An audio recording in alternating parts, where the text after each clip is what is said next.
Bien,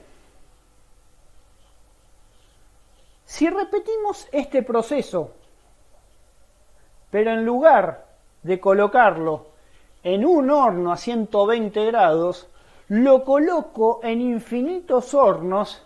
El primer horno está a 0,100 ceros y 1 grado centígrados. El segundo a 0,100 ceros, 2 grados centígrados.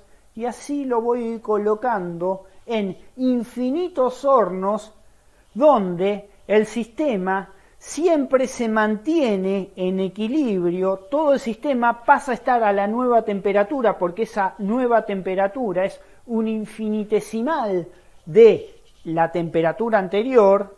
Entonces, este proceso es cuasi estático. Ahora bien, el delta H cambió el camino, o sea, tenía este camino que era un camino irreversible,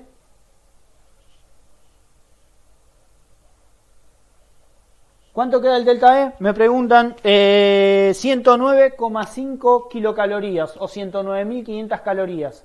O sea, tengo que hacer 117.360 calorías menos 7.860 calorías.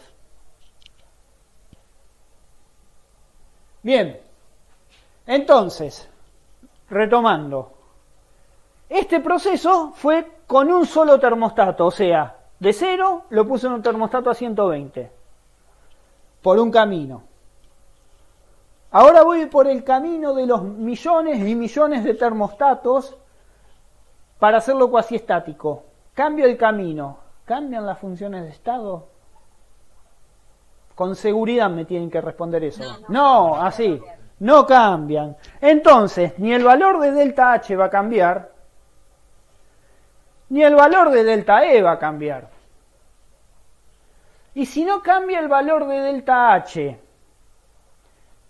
y no cambia el valor de delta E, si no cambia el valor de delta H no va a cambiar el valor del calor, que era igual. Y si no cambia el valor del delta H, del delta E y del calor, no va a cambiar tampoco el del trabajo, más cosas no tengo involucradas. Por lo tanto, en el proceso cuasi estático, todas estos parámetros que calculamos no cambian, actúan como funciones de estado, el calor y el trabajo. En este caso particular, ¿sí? Porque cambió el camino y no cambiaron. Sigo sin conocer en el proceso de un solo termostato cuánto vale la entalpía, la presión, el volumen, la temperatura del sistema, porque no sé nada, pero sí conozco este estado y este estado. Ahora, todo eso que calcule no cambia porque, primero, el delta H y el delta E porque son funciones de estado. Como el calor es igual al delta H, acá el calor se está comportando como una función de estado. Y bueno, si esto es una función de estado y esto se comporta como una función de estado y acá el trabajo en este caso particular se comporta como una función de estado. ¿Estamos de acuerdo ahí? Sí, profe. Lo único que me queda es entonces graficar el proceso. Voy a usar fibrón azul. El proceso, casi me llevo por delante el cable, el proceso del delta, o sea, de la entalpía en función de la temperatura. Como es un proceso cuasi estático, acá sí conozco los valores de entalpía en todos los procesos. Fíjense, ya lo borré, pero nosotros vamos a volver a colocar entonces el valor del delta H. Tengo acá los valores, pero vuelvo a escribir la que escribí antes en el delta H.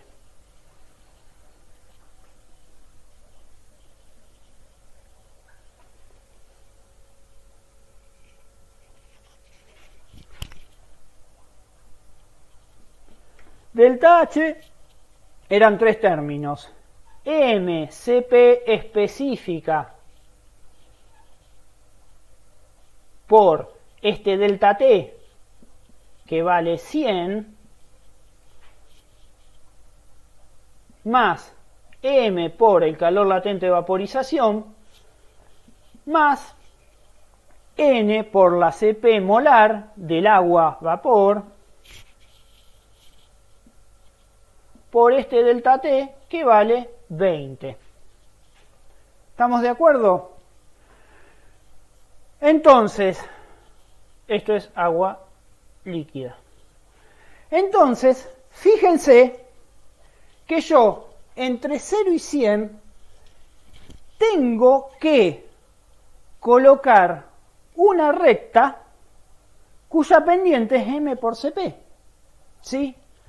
Pero no me interesa tanto ahora la pendiente. Yo sé que en la primer recta tengo que subir 18 kilocalorías.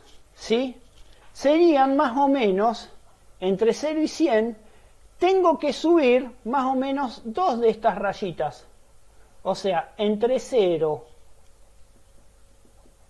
y 100,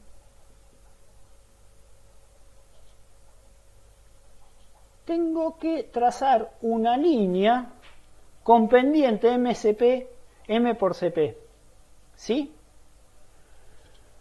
Luego, yo sé que entre 0, entre 100 y 120, apenas subo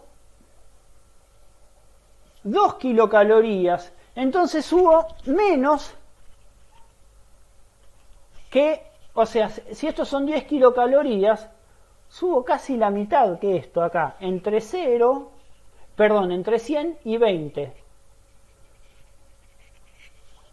Todo esto que subo, o sea, acá tengo que subir a la misma... ¿Esto a qué temperatura ocurre la vaporización? A 100 grados centígrados, ¿estamos de acuerdo? Entonces, a 100 grados centígrados, uno estas líneas. Este es el proceso cuasiestático. Se va calentando el agua cuasiestáticamente. Una vez que todo el agua se calentó, se vaporizó, y una vez que se vaporizó, se calentó el vapor. Profe, ¿cuál es el valor de la otra variable? ¿De qué otra variable? De la entalpía. A ver, tengo tres términos. Gráfico, ¿cuál pusiste? Acá puse MCP delta T, donde esto es el término, o sea, MCP específica por este delta T que vale 100. Acá coloqué NCP del vapor molar por el delta T, que este delta T vale 20. Y todo esto es M por el calor latente de vaporización.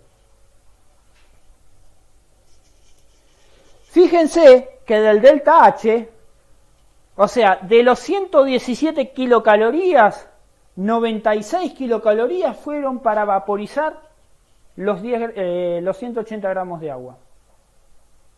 La mayor parte del calor entregado fue para vaporizar, para romper los enlaces hidrógeno del agua.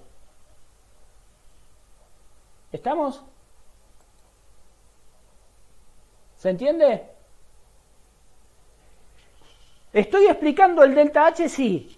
Este proceso en azul es del ítem B. En rojo, en línea de puntos, es el ítem A. Pero el valor de delta H no cambia. Ahí Ana me preguntó. ¿Alguna pregunta? Sí, profe, una pregunta. Sí. ¿Por qué no lo arranca desde cero la gráfica? Acá desde cero, y porque puse el cero acá al costado, puedo arrancarla de donde quiera. Podría darla. No sé si, o sea, no por el tema de que si lo pueden llegar a tomar mal, por eso ya lo... No te lo van a tomar mal, pero bueno, la podría haber empezado de cero perfectamente.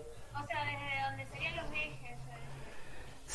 Sí, pero ojo. Yo este valor de entalpía inicial, yo no digo que sea el 0, ¿eh? Porque yo no conozco el valor de entalpía. Porque son deltas. ¿Eh? Porque son deltas, por eso no Exactamente. No te van a poner mal si vos presentás un gráfico así. Sí, podría haber empezado, sí, perfectamente acá, pero también podría, no sé, sí, me salió así. Era por buscar, la verdad cuando empecé a hacerlo, pero sí, podría haber sido así, no hay problema en eso. Pero nadie te va a poner mal si lo corriste un poquito.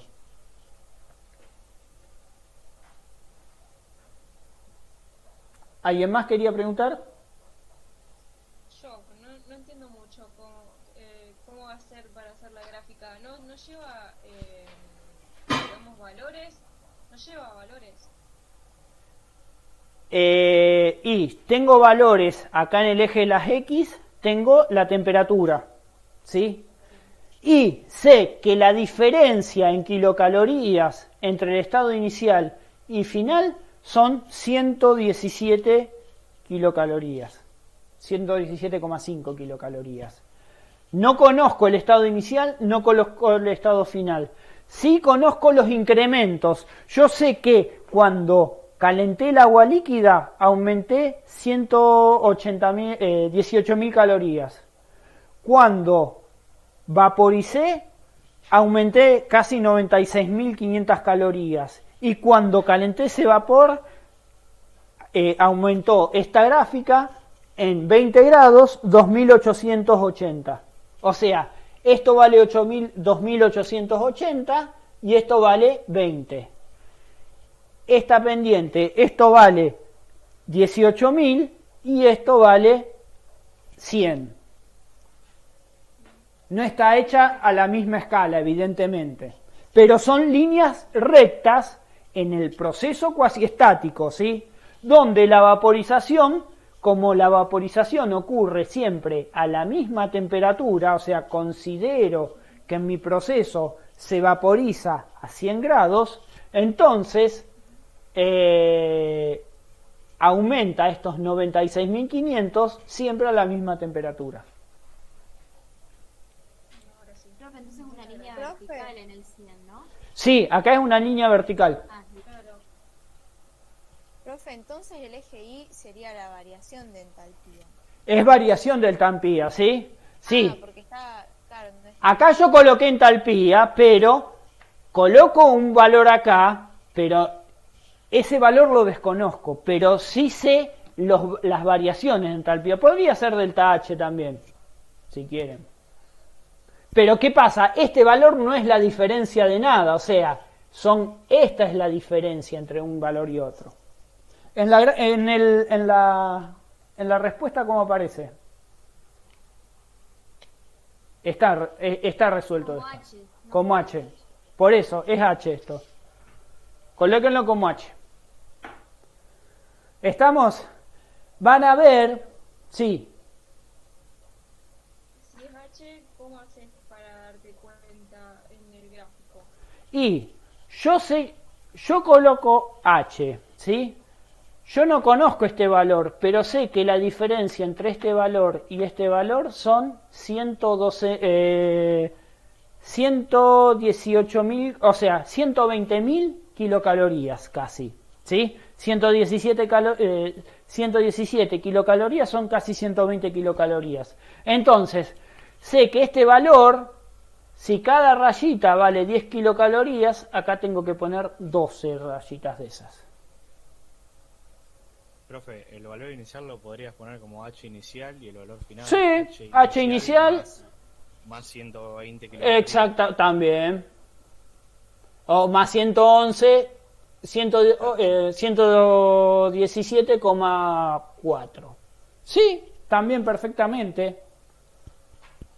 O sea, H final es H inicial más 117,4 kilocalorías. Pero ¿Y la H inicial son 18 kilocalorías? Porque yo no... no. Vos no sabés o sea, no se puede conocer la entalpía. Yo te muestro este termo. vos no sabés la entalpía de este sistema. Ahora, si yo lo caliento, puedo calcular el cambio de entalpía entre el estado inicial y el estado final. Pero no conozco cuál es la entalpía inicial. No es como la temperatura, que yo le meto un termómetro y digo, la temperatura inicial es 0 grados. La temperatura final, 120 grados. Lo único que puedo conocer son los cambios de entalpía, lo mismo que los cambios de energía libre, los mismos que los cambios de entropía. El tercer principio de la termodinámica me indica cuánto vale la entropía en algunos sistemas absoluta. O sea, a 0 Kelvin en una sustancia perfectamente cristalina, ahí la entropía vale 0. Pero después siempre trabajo con delta S. De hecho, seguramente en química general vieron algo de esto y vieron los delta H de formación. En un delta H de formación, en una reacción química, para formar un compuesto a partir de sus elementos en el estado más estable a una dada temperatura, ese cambio de entalpía por convenio vale 0. Pero, o sea, los calores de formación valen 0. Pero en general en un sistema no es lo mismo que la temperatura, que yo puedo determinar la temperatura inicial y puedo determinar la entalpía inicial. La entalpía inicial no la puedo determinar. Por lo tanto, si no puedo determinar la entalpía inicial, tampoco puedo determinar la entalpía final. Lo único que sé que la entalpía final en este caso es la inicial más 117,4 kilocalorías. Acá esperen que tengo una pregunta más. Profe, ¿el termostato es un calorímetro? No, no es un calorímetro. El termostato podría ser esta habitación en la que estoy o la que están ustedes. O sea, cualquier intercambio de temperatura mantiene la temperatura de esa habitación constante. A ver, si cuando ustedes calientan agua para el mate en una cocina grande, ¿se calienta la habitación? Es un horno, sí. O sea, o si colocan algo en el horno, un cubito de hielo en el horno, ¿se le va a enfriar el horno? No, el cubito se va a fundir. O sea, cualquier intercambio de temperatura hace que se mantenga constante. El termostato está estable en esa temperatura. ¿Estamos? Sí. Vamos a hacer ahora el ítem B, que me dice, repita el cálculo considerando que el calentamiento se realiza de manera infinitesimal. ¿Puedo borrar? Entonces, ahora nos dice que tenemos el mismo proceso, pero que el calentamiento se da de una manera infinitesimal.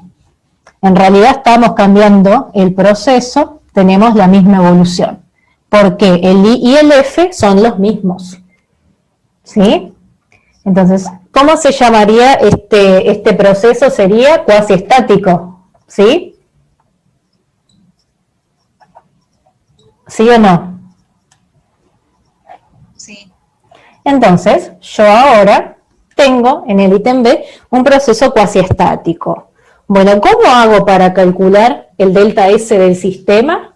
Ahora teniendo este calentamiento de manera infinitesimal. Es decir, a los 180 gramos de agua líquida, yo fui sometiéndolo a infinitos termostatos que estaban a diferentes temperaturas. Cada temperatura variaba de la otra en un diferencial T.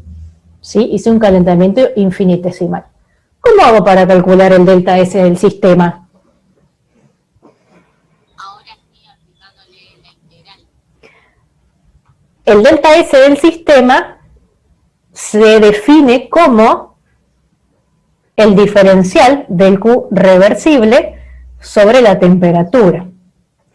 Y ahora, ¿puedo decir que esta igualdad es cierta? Que es igual al diferencial del Q del sistema sobre la temperatura? Esto, ¿es correcto? Sí, y le pongo un tilde. ¿Por qué? Porque ahora el proceso es cuasi estático o reversible, entonces ahora esta igualdad la puedo mantener.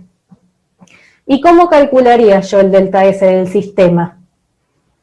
No tengo que buscar un camino alternativo, porque ahora ya mi camino es cuasi estático o reversible. Pero, ¿cómo calcularía entonces yo el delta S del sistema? Exactamente. ¿Por qué? Hasta ahí quería llegar. Porque el delta S es una función de estado, como dije hace un momento. No me importa por qué camino o qué caminos yo utilizo para llegar a F. Lo único que me interesa es que el punto inicial y el punto final sean los mismos. Y acá en el inciso B se está respetando, porque el I y el F son los mismos. Lo que cambia es el camino, porque ahora tengo una evolución de tipo cuasi estática. Entonces, ¿cuánto me va a dar el delta S? Lo mismo que calculé recién. ¿Y cómo lo calcularía? De la misma manera que hice recién. Lo único diferente es que ahora yo esta igualdad la puedo mantener, porque ya el calor que intercambia el sistema con el medio ambiente es un calor de tipo reversible. ¿Se dan cuenta? ¿Sí? Entonces, el cálculo es el mismo. ¿Y cuánto daba acá? El delta S del sistema daba 322, ¿no es cierto? 322 con 36 calorías sobre Kelvin. O sea, en conclusión, se calcula de la misma manera que hicimos recién. Profe, ¿pero qué temperatura se usa? En realidad, no es una única temperatura, porque el sistema y el medio ambiente están en equilibrio en todo momento y la temperatura va en aumento. Es por eso que hay que integrar. ¿Sí? Se resuelve de la misma manera que hicimos recién. Ah, pero entonces, no, o sea, no se puede decir que la temperatura es constante. No. Usar la de calor sobre temperatura. No, porque este es el cálculo del delta S del sistema. Se calcula, creo que me entendiste mal, se calcula como recién calculamos el delta S del sistema, no el del medio ambiente. ¿Cómo se calcula? Partiendo las tres etapas. O sea, el delta S del sistema va a ser igual al delta S de la etapa 1, más el delta S de la etapa 2, más el delta S de la etapa 3. ¿Te acordás que era la masa de agua por el CP específico del agua, por el logaritmo natural de la T final sobre la T inicial, S para el proceso 1, para la etapa 1 en realidad, para la etapa 2 es igual al delta H de vaporización, o el delta H de la etapa 2 sobre la temperatura de vaporización, y para la etapa 3 el calentamiento del agua a vapor. N por CP molar de agua a vapor, por logaritmo natural de T final sobre T inicial. ¿Recuerdan cómo hicimos para calcular el delta S del sistema recién? ¿Sí? ¿Quedó claro? Se calcula de la misma manera porque el delta S es una función de estado. ¿Sí? ¿Qué diferencia hay ahora?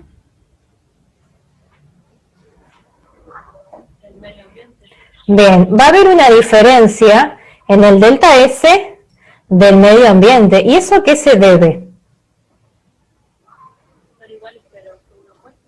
Claro, pero ¿a qué? A que en todo momento, como dijo la compañera, sí, se relaciona con lo que recién dijo la compañera. Ahora, el medio ambiente no va a tener una temperatura constante, porque va a estar en equilibrio en todo momento con la temperatura del sistema, porque es un proceso cuasi estático, ¿se dan cuenta? En cambio, y en contraposición con lo que sucedía en el inciso A, el termostato, que era el medio ambiente, en todo momento tenía una temperatura constante. Y como la temperatura era constante, el delta S del medio ambiente fue fácil de calcular porque era igual a menos el diferencial del Q del sistema sobre la temperatura. Es por eso que en el inciso A no hubo una integración, porque la temperatura del medio ambiente era constante. ¿Se dan cuenta? Ahora, acá, la temperatura del medio ambiente no se mantiene constante. ¿Y cómo vamos a hacer para calcular acá? Va a ser igual al diferencial del Q del sistema sobre la temperatura del medio ambiente. Fíjense que esa temperatura del medio ambiente no se mantiene constante ahora. ¿Cómo hacemos para calcularlo? Por etapas. Por etapas, hay que calcularlo por etapas. ¿Y cómo va a ser eso? Va a ser igual a menos la masa de agua por el CP específico del agua líquida por el diferencial temperatura sobre la temperatura, ¿sí? O sea, el calor involucrado en la etapa 1, que era el calentamiento del agua líquida. ¿Cómo seguimos ahora? Esto es lo mismo que hicimos para calcular, ¿qué cosa?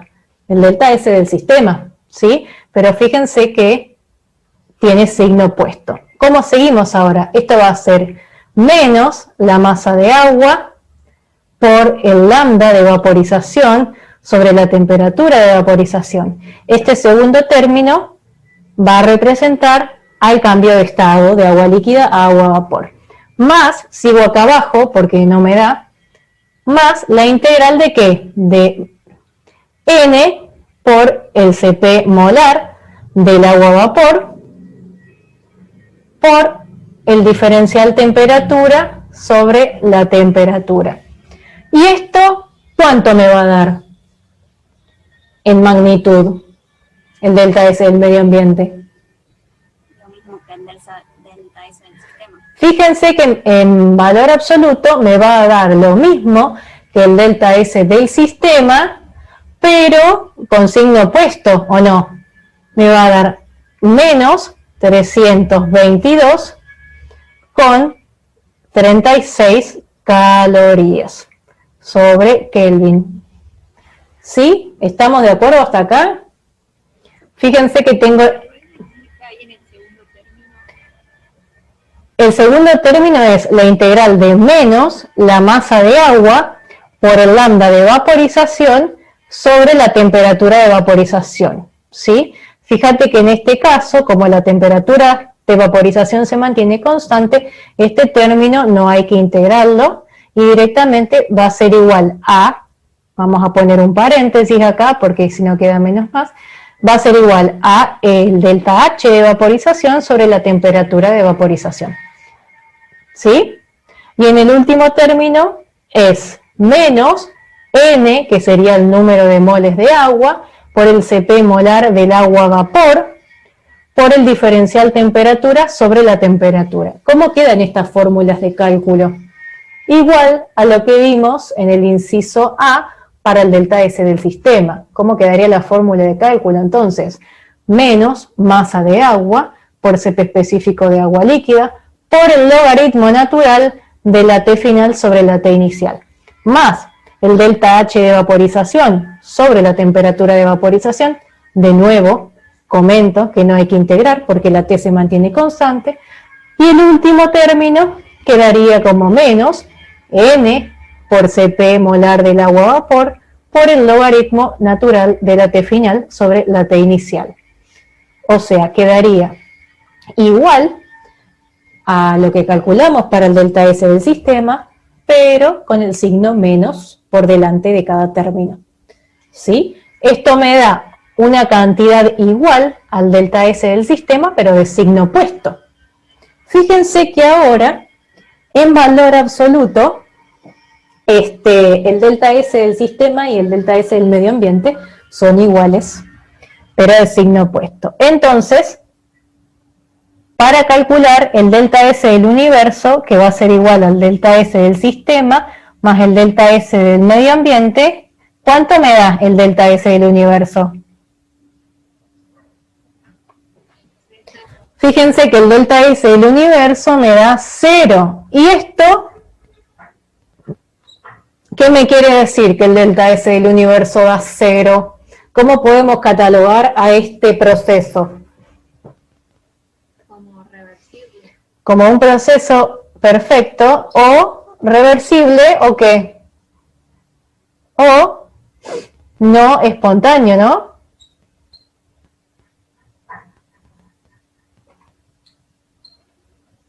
¿Sí? ¿Estamos de acuerdo? ¿Estamos hasta acá?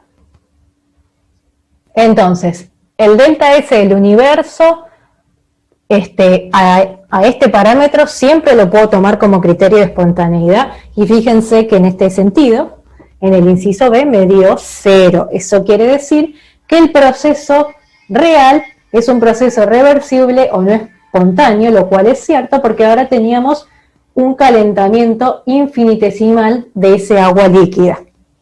¿Sí? ¿Todos entendieron esto?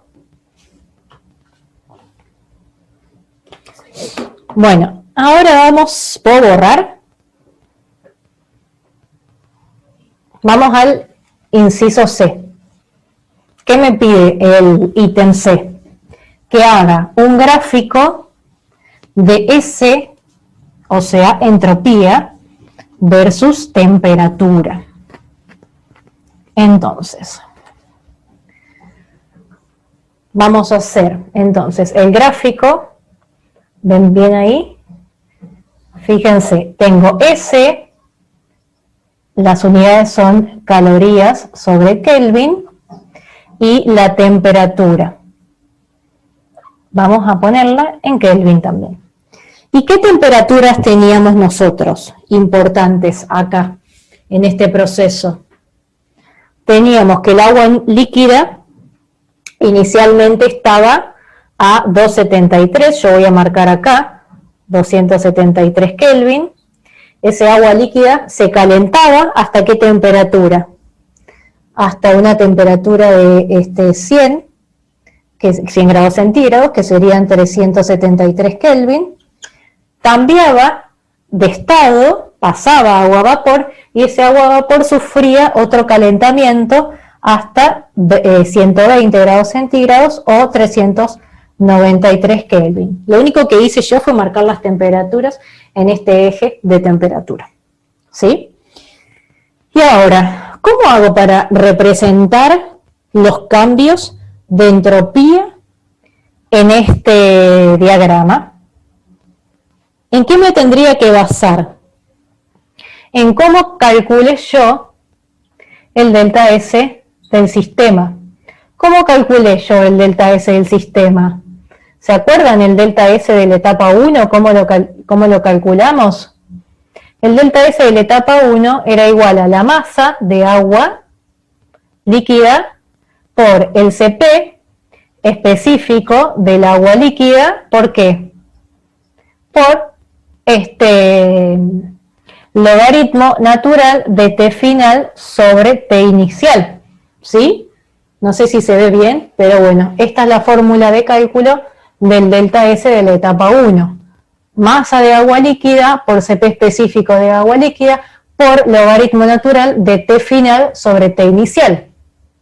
Entonces, si yo les digo que miremos esta fórmula de cálculo del delta S para el proceso 1, ¿cómo puedo efectuar el gráfico de S versus T? ¿De qué manera me va a quedar este gráfico? Una constante.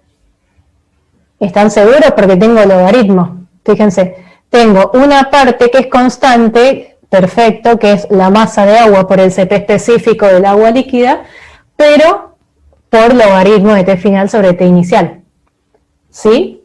Entonces, el primer tramo de este gráfico, que va a corresponder a la etapa 1, o sea, al calentamiento del agua líquida, no va a ser una constante, sino que va a tener ¿qué forma? Una forma como logarítmica, perfecto, va a ser una cosa así, ¿sí? ¿Está bien?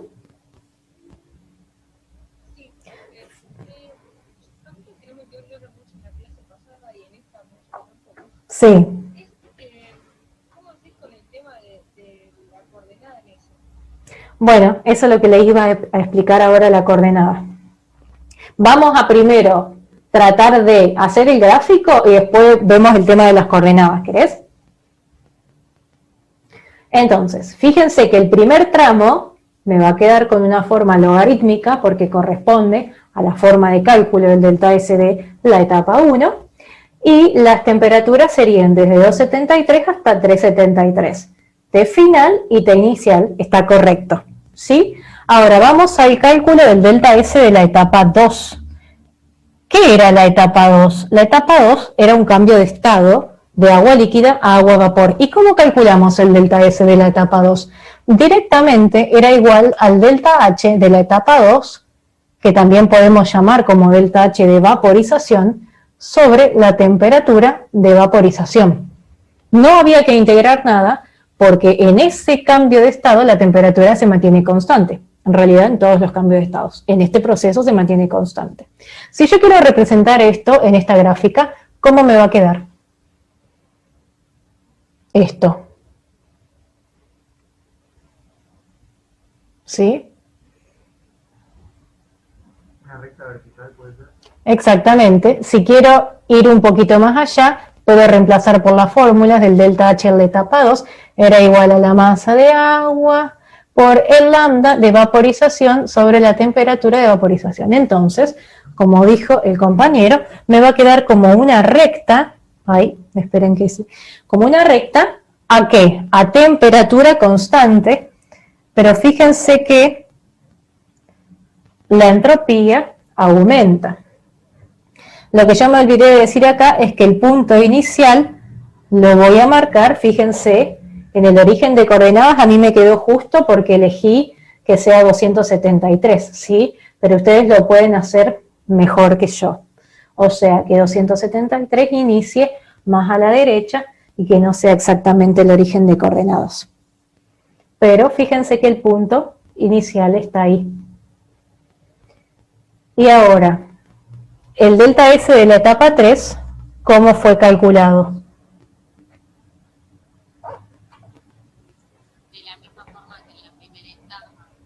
Exactamente, pero en vez de la masa de agua, esa masa está expresada en números de moles por el Cp molar por el logaritmo natural de la T final sobre la T inicial, pero fíjense que la estructura es básicamente lo mismo.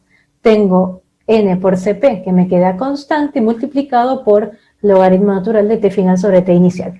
Entonces, también me va a quedar con una forma logarítmica hasta la temperatura final, que ¿cuál era la temperatura final? 393. Fíjense que acá yo marco el punto final. ¿Por qué marco el punto final? Porque si yo marco el I y el F, esto me está dando el sentido de esta evolución, lo cual está bien porque fíjense que la entropía final es mayor a la entropía inicial. Es decir, el delta S va en aumento. ¿Se dan cuenta de eso ustedes? Esto me está dando el sentido. Y les pregunto yo, ¿por qué esta evolución la marqué con línea continua? ¿A qué evolución corresponde esta que está en línea continua? Exactamente. Esta que está en línea continua corresponde al proceso cuasiestático. O sea, al proceso descrito en el ítem B. Fíjense que ahí le pongo proceso cuasiestático descrito en el ítem B. Elegí hacerlo primero porque me parecía mejor gráficamente para que ustedes puedan entender las formas. Y ahora, el proceso del inciso A, que se acuerdan que era un proceso no cuasiestático, en el ítem A. ¿Cómo debería marcarlo en este gráfico? ¿Cómo debería representarlo en este gráfico? Con líneas de punto. ¿Y por dónde tengo que ir? Por donde... No, en realidad tengo que ir por donde sea, mientras siempre el I y el F Exactamente, yo no conozco las coordenadas, los cambios que sucedieron en el medio, porque en el medio de este proceso no cuasiestático, el sistema y el medio ambiente no estuvieron en equilibrio y no conozco esas coordenadas. Lo único que me interesa es que el I y el F sean los mismos y que el I y el F estén representados de esta manera para que el sentido de la evolución sea la misma. Fíjense que esto me marca el sentido de la evolución.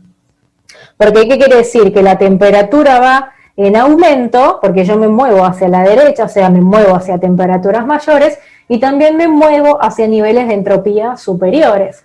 Lo cual es cierto, porque el delta S del sistema global fue mayor a 0, y eso significa que la entropía final del sistema es mayor a la entropía inicial. Aumentó el desorden. Ahora, ¿cómo hago acá para representar las coordenadas? Bueno, eso no lo sé, pero lo que sí sé es que, por ejemplo, en este primer tramo, esto representa a quién. Y en el segundo tramo, esto representa a qué. Y en el tercer tramo, esto representa a qué. Fíjense, esto estaría representando al delta S de la etapa 1, esto estaría representando al delta S de la etapa 2, y esto estaría representando al delta S de la etapa 3. ¿Se dan cuenta? Delta S de la etapa 1, delta S de la etapa 2, delta S de la etapa 3. Exactamente cuál es, el S inicial y el S final, yo no los sé, sí se podrían calcular. Pero en este ejercicio calculamos delta S, o sea, cambios.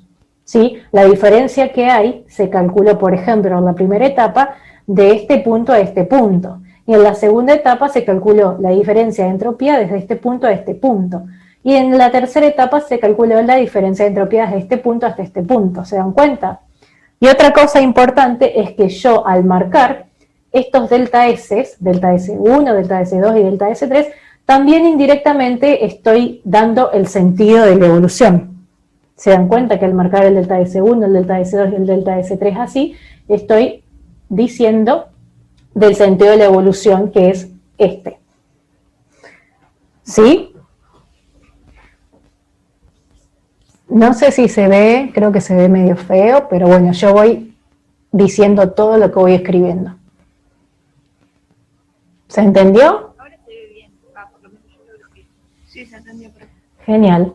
Entonces, es muy importante esto, que sepan representar S versus T de esta manera, explicar por qué el proceso cuasiestático tiene esa forma logarítmica, porque proviene de la función logarítmica y proviene de cómo se efectuó el cálculo del delta S. También es importante, por ejemplo, saber justificar por qué en la etapa 2 esa etapa se grafica como una recta continua a temperatura constante, y bueno, porque estamos representando el cambio de estado.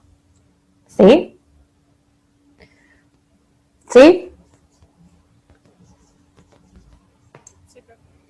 Bueno, si esto terminó, podemos pasar al ejercicio 3. Digo, al 3 no, al 8. Si ustedes me dan el ok, pasamos al 8. Bueno. Ahora, para resolver el ejercicio 8, es importante que tengan a mano las diapositivas que Vivi mostró hoy en la clase de teoría. Hay un cuadrito que dice cómo efectuar el cálculo del delta S. Si yo tengo un proceso irreversible, una flechita, y cómo proceder al cálculo del delta S. Si tengo un proceso irreversible, obviamente hay que buscar caminos alternativos para efectuar dicho cálculo. Y si tengo un proceso reversible, es más fácil porque ya directamente el calor intercambiado por el sistema es un calor reversible, y ahí también marca la diferencia. Si la temperatura es constante, también es fácil porque no hay que integrar, directamente es Q del sistema sobre la temperatura, y si la temperatura no es constante, hay que integrar. ¿Sí? Y también Vivi dio los casos, los diferentes casos.